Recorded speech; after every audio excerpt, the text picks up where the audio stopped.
All right, so you've probably heard about the Betty and Barney Hill abduction, right? The one from 1961 that basically kicked off the whole alien abduction craze. But I'm betting you haven't heard all the details. Let's talk about the lesser-known parts of their story, the stuff that never makes it into the movies. So, picture this. It's a September night in New Hampshire. Betty and Barney are driving home from vacation. Suddenly, they spot a strange light in the sky. Most people know about the bright craft and the missing time, but did you know that Barney described the beings as wearing shiny black uniforms and caps? He said their eyes were huge, almost wrapping around their heads, and that they communicated with him telepathically. Betty, on the other hand, remembered a blue book the beings showed her, full of strange symbols. She wanted to take it home, but the aliens apparently changed their minds and took it back. That detail? It's barely ever mentioned. Here's another wild part.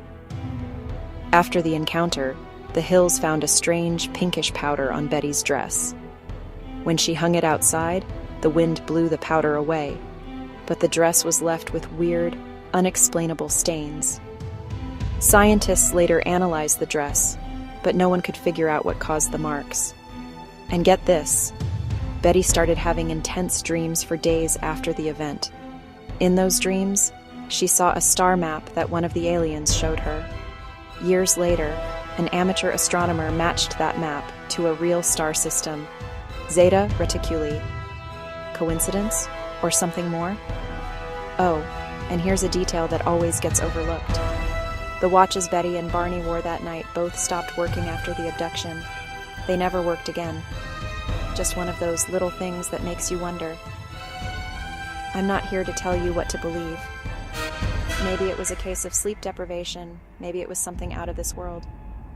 But when you put all these odd details together, the uniforms, the blue book, the powder, the dreams, the broken watches, this story gets a whole lot stranger.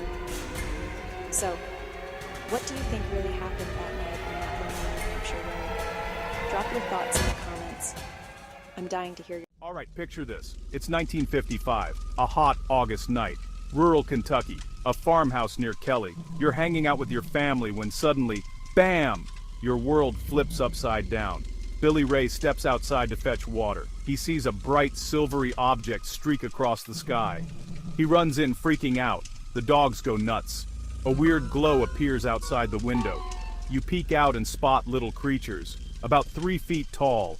Huge, glowing yellow eyes, long arms, claws, their skin silvery shiny. They're just staring. The family panics and grabs shotguns. They start firing. The bullets don't hurt them. The creatures flip, float away, then come back. For hours they circle the house, peek in windows, tap on the roof. The family huddles, waiting for sunrise. Sunrise. They rush to the police station, shaken and desperate. Cops arrive, inspect bullet holes, feel the family's fear, but find no creatures, no tracks, no evidence. Just a family insisting they were under siege. This became one of the most famous close encounters of the third kind. Some say aliens, others say an owl, or a prank gone wrong. The family never changed their story. So what do you think happened? Aliens? Goblins? Something else? Drop your thoughts in the comments. Tell us what you believe. All right, let's take a trip back to rural Brazil, 1957. Picture this, a quiet night over a farm. A young farmer, Antônio Vilas-Boas, out working his fields, when suddenly, his world flips upside down. Now you might have heard the headlines: alien abduction, UFOs, intergalactic romance. But there's so much more to this story than the wild claims. Let's dig into the details most people miss. First off, Antônio was just 23, living a simple life, when he said a glowing red object landed in his field. He described it as egg-shaped with spinning lights. He wasn't alone. Multiple locals reported weird objects in the sky, days before and after his encounter. Coincidence? Antônio claimed small beings in tight suits grabbed him, dragged him inside the craft where the air was thick and hard to breathe. He said the beings communicated without words, gestures and strange animal-like sounds. No translators, just unsettling silence. The wildest part, an encounter with an extraterrestrial woman. Human-like, but with sharp blue eyes, platinum blonde hair, and a few anatomical differences. She didn't speak.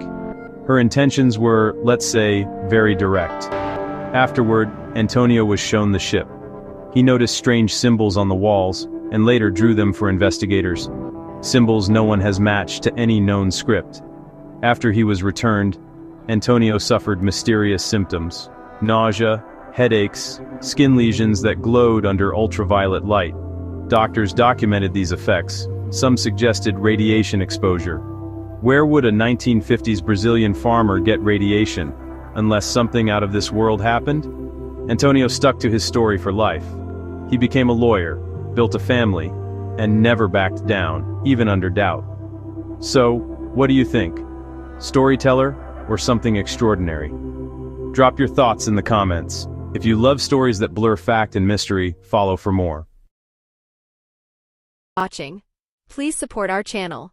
Don't forget to like and subscribe for more videos.